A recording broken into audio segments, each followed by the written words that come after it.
राधे घनश्याम राधे राधे निकुंज में विराजे घनश्याम राधे राधे निकुंज में विराजे घनश्याम राधे राधे निकुंज में विराजे घनश्याम राधे राधे ओ श्याम राधे राधे घनश्याम राधे राधे श्याम राधे राधे सबने श्याम राधे राधे ओ श्याम राधे राधे घनश्याम राधे राधे श्याम राधे राधे घनश्याम राधे राधे निकुंज में विराजे घनश्याम राधे राधे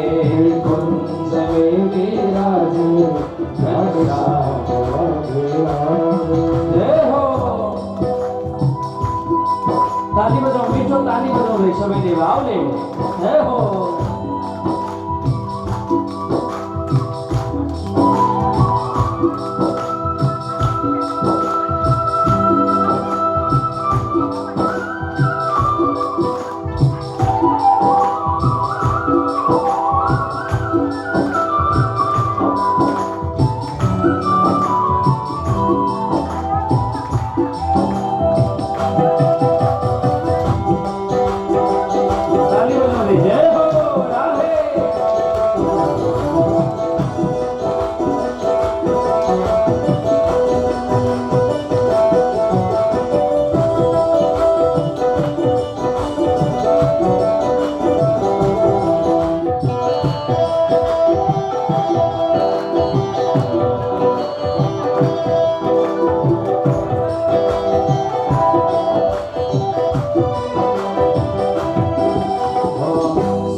निकुंज में विराजे घनश्याम राधे राधे निकुंज में विराजे घनश्याम राधे राधे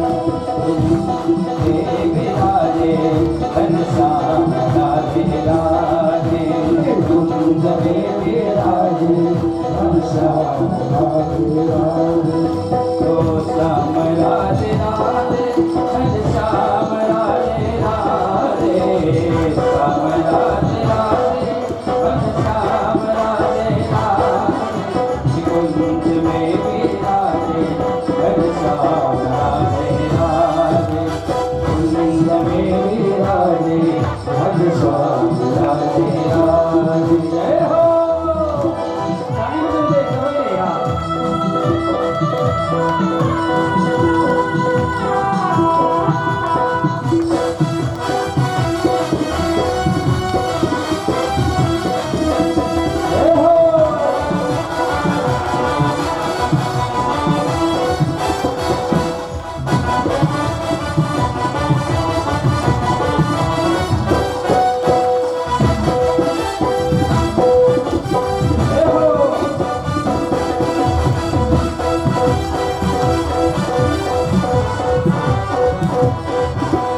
श्याम राधे राधे हम श्याम से मिलाए श्याम राधे राधे हम श्याम से मिलाए हम श्याम राधे राधे हम श्याम से मिलाए हम श्याम राधे राधे हम श्याम से मिलाए निकुंज में विराजे घनश्याम राधे राधे घनश्याम राधे राधे घनश्याम राधे राधे हम श्याम